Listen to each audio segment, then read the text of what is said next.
뭐 아무래도 학부모님들 입장에서는 손해배상 금액이 얼마냐 이 부분이 가장 맞아요. 제일 궁금하실 것 궁금하시죠. 같은데 분명히 말씀드릴 수 있는 부분은 최근 이런 학교폭력 사건의 피해자가 민사소송을 제기했을 때 받을 수 있게 된 그 손해배상 금액 자체가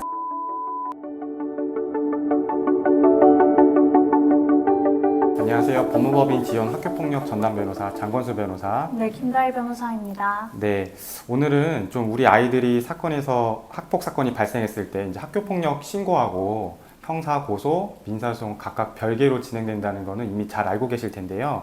예전에는 교육지원청에서 학교폭력대책심의위원회에서 심의를 하는 것만으로 사건이 종결됐던 경우가 많은데 최근에는 형사, 고소나 민사소송까지 이어지는 경우가 점점 많아지고 있습니다. 네, 뭐 학교폭력 사건이 진행되는 것만으로도 굉장히 심리적으로 부담이 많이 되실 텐데 이게 또 끝나는 게 아니라 뭐 경찰서로부터 피의자 신문 받으러 오라는 뭐 연락을 받으시거나 뭐 법원으로부터 민사소송 관련 뭐 소장을 받으신다라고 하시면 굉장히 마음이 힘드시지 않을까 뭐 이런 생각이 들어요. 맞습니다. 사실 그걸 받는 것만으로도 가슴이 철렁하는 일인데 이제 학교폭력이나 그런 사건들이 우리 아이의 어떤 장래에 굉장히 영향을 많이 미치는 것과 동일하게 형사사건이라든지 민사사건도 동일하게 이제 우리 아이가 굉장히 직접 재판을 받거나 경찰서에 가는 문제이기 때문에 오히려 더 힘들어 하시는 것 같아요.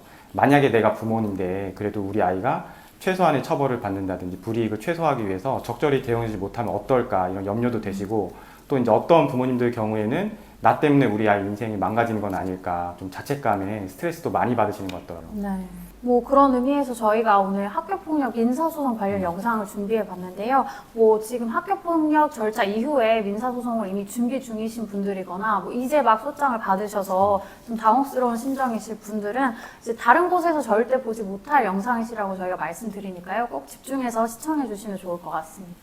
네, 저희 법인에 이제 학교폭력 사건으로 민사소송 사건을 상담하는 많은 부모님들이 이제 우리 아이들은 그러면 더 이상 뭐 관여할 건 없는 거죠? 이렇게 물어보시는 경우가 굉장히 많은데요. 근데 왜냐하면 학교폭력 사건의 당사자로서 학교에서 사안 조사할 때 절차에 참여해야 되고 또 친구들한테 자료나 사실 확인을 한다고 또 아쉬운 소리를 많이 했을 수도 있고요. 또 교육청에 직접 출석해서 심의위원들이 하는 질문에 대해서 진술하고 답변하는 절차까지 굉장히 큰 스트레스를 받고 힘든 과정을 이미 겪어왔을 텐데 또다시 법원에 우리 아이가 직접 출석해서 이걸 해야 된다고 하면 정말 망설여질 수밖에 없는 부분인 것 같아요. 뭐 어른들도 법원에 가는 게 달가운 일이 아니잖아요. 맞아요. 아이들은 당연히 말할 것도 없겠죠. 근데 학교폭력 사건의 당사자는 다름 아닌 아이라고 해야 될 거잖아요. 그래서 네. 학생 자체가 원칙적으로 법원에 출석하고 법원에서 요구하는 서류도 제출해야 되는 맞아요. 그런 책임이 있는 거죠. 그래서 아이도 학교와 뭐 교육청에서 했던 것처럼 절차에서 빠질 수는 없다. 이런 부분을 좀 기억을 하셔야 될 것 같아요. 그래서 더욱이 민사소송 같은 경우에는 변호사 도움을 받지 않고 진행하기가 굉장히 좀 부담이 되실 수밖에 없다. 맞습니다. 왜냐면은 뭐 소송을 진행하고 처리하는 거, 뭐 서류를 작성하시는 일도 굉장히 좀 다른 어떤 요구되는 양식들이 어렵죠, 있잖아요. 사실. 네. 거의 뭐 어려운 일이라고 생각하시면 되고, 만약에 이제 변호사가 선임되어 있지 않은 경우라고 하면 평일에 이제 부모님들 같은 경우에는 근무 시간이실 텐데 그럴 때 열리는 재판에 아이를 데리고 좀 출석하셔야 되고 이런 부분이 상당히 사실 어려울 수밖에 없다. 맞습니다. 이런 점 좀 기억하셔야 될 것 같아요. 맞습니다. 사실 우리 아이들도 학원도 다니고 학교도 가야 되는데 재판도 근무 시간에 열리기 때문에 네. 현실적으로 많이 어려울 수밖에 없는데요. 그런데 이제 학교폭력 민사소송 사건의 경우에는 우리 아이는 당연하고 사실은 부모님도 원고가 됐던 피고가 됐던 이 절차 당사자에 들어오는 게 또 하나의 특징인데요. 네. 만약 우리 아이가 학교폭력의 피해자라고 했을 때는 우리 부모님도 그로 인해서 받았던 정신적 고통에 대해서 원고로서 위자료를 상대방 측 아이와 부모한테 구할 수 있는 거고 반대로 우리 아이가 학교폭력의 가해자라고 하면은 아까 말씀드린 거에 그런 상대방으로서 부모가 아이의 손해배상 책임을 연대해서 지급을 해야 되는 상황에 이르게 됩니다. 최근에 저희 법인에서 상담하신 분이 이런 질문을 하셨잖아요, 네. 변호사님. 상담자 같은 경우에는 학교폭력 가해 학생이 부모님이셨는데 아이가 이제 싸우다가 상대 학생의 이제 얼굴을 때려가지고 다치게 된 것은 맞는데 뭐 이런 치료비만 요구하고 있는 것이 아니라 위자료하고 이제 나중에 발생하게 될 성형외과 비용까지 다 요구를 하고 있는데 과연 이게 맞냐 이런 질문을 좀 하셨었잖아요. 네, 안타깝게도 치료비는 물론이고 뭐잘 아시겠지만 위자료도 지급을 해줘야 됩니다. 우리가 손해배상 책임을 졌을 때 물건 같은 것들은 그게 망가졌을 때 그거를 수리하거나 또는 그 물건의 교환 가치에 해당하는 돈만 주면은 사실은 손해배상 책임은 끝나게 돼요. 그런데 사람은 그렇지가 않습니다. 사람은 어떤 사람이 다쳤을 때 그로 인해서 받은 정신적 고통에 대해서도 치료비와 별개로 위자료를 지급해야 될 책임이 있게 돼요. 다만 여기서 말하는 성형외과 치료비 같은 경우에는 그게 실제로 적정한 것인지 여부는 좀 따져봐야 될 것 네. 같기도 하고, 또 위자료 금액도 적정한지 여부는 별도로 따져봐야 되는 문제가 있기 때문에 이런 부분은 꼭 변호사와 상담을 하시고 진행을 하시는 게 바람직하다고 네. 말씀드릴 수 있을 것 같아요. 뭐 아무래도 학부모님들 입장에서는 손해배상 금액이 얼마냐 이 부분이 가장 맞아요. 제일 궁금하실 것 궁금하시죠. 같은데 아무래도 그런 구체적인 금액 같은 거는 너무 사건의 내용에 따라서 천차만별이기 맞아요. 때문에 저희가 뭐 네. 확실히 말씀드리기는 어렵지만요. 분명히 말씀드릴 수 있는 부분은 최근 이런 학교폭력 사건의 피해자가 민사소송을 제기했을 때 받을 수 있게 된 그 손해배상 금액 자체가 상당히 그 금액 자체가 올라갔다는 점이에요. 맞습니다. 또 예를 들어서 우리 상간소송, 유부남이나 유부녀 바람 피워서 제기하는 그런 소송 알고 계시잖아요. 거기서 통상 나오는 손해배상 금액이 1,500만 원 정도인데 학교폭력 사건 같은 경우에서 정말 많은 케이스에서 이런 1,500만 원을 훌쩍 좀 뛰어넘는 맞아요. 그런 맞아요. 금액이 인정되는 걸 좀 볼 수 있는 그런 상황인 것 같아요. 맞아요. 저희 법인에서 원고가 됐던 사건에서도 수천만 원에 달하는 걸 인정받은 사례도 있고, 네. 근데 이제 사실 민사소송을 그 피해 학생의 부모가 제기하지 않는 다른 경우로 또 소장을 받게 되는 경우도 점점 많이 늘어나고 있어요. 네.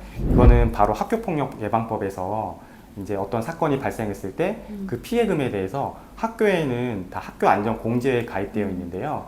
거기서 보험금처럼 일단은 돈을 청구하고 그 돈을 지급받는 경우가 굉장히 많이 있습니다. 그런데 학교 안전 공제에는 이 돈을 그냥 주는 건 아니에요. 먼저 내가 지급했을 뿐인 거고, 내가 지급했던 돈에 그리고 그 이자를 더해서 학교폭력의 가해 학생 부모에게 그거를 구상금의 형식으로 청구하는 소송들이 점점 늘어나고 있습니다. 네.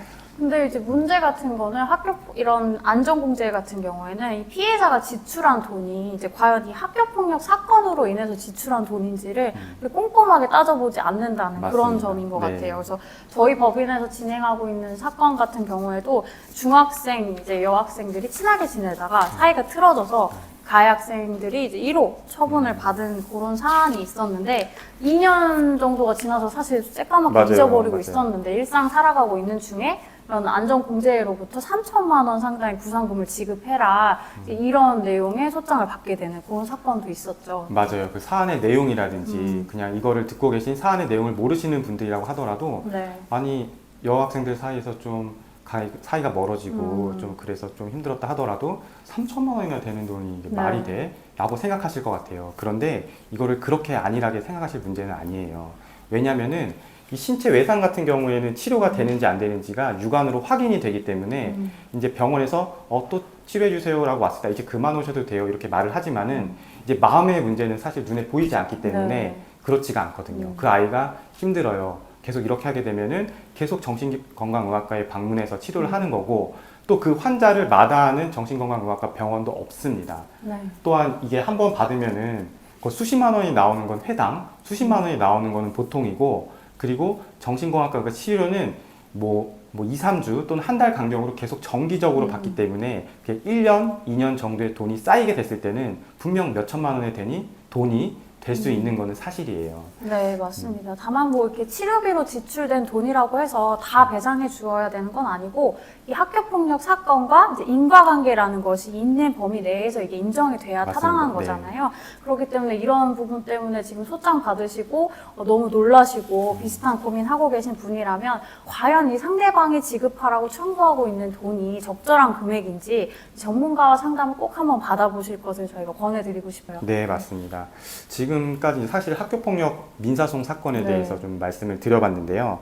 최근 인정되는 위자료 금액들이 상당히 올라가고 있기 때문에 학교폭력의 피해자 입장에서는 네. 이제 민사소송까지 제기하는 것을 좀 적극적으로 고려해 볼 수 있을 만한 시기가 된 것 같고요. 네. 또 한편으로 학교폭력의 가해자 입장에서는 이거를 단순히 그냥 안일하게 대처할 게 아니라 네. 정말 그쪽에서 주장하고 있는 돈이 우리가 배상해야 될 책임 범위에 들어가는 돈이 맞는지를 좀 꼼꼼하게 따져보시고 철저하게 준비할 필요가 있다고 생각이 됩니다. 네.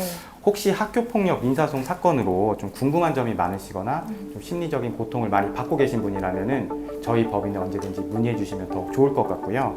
네, 그럼 오늘 영상은 여기서 마무리하도록 하겠습니다. 시청해 주셔서 감사합니다. 네.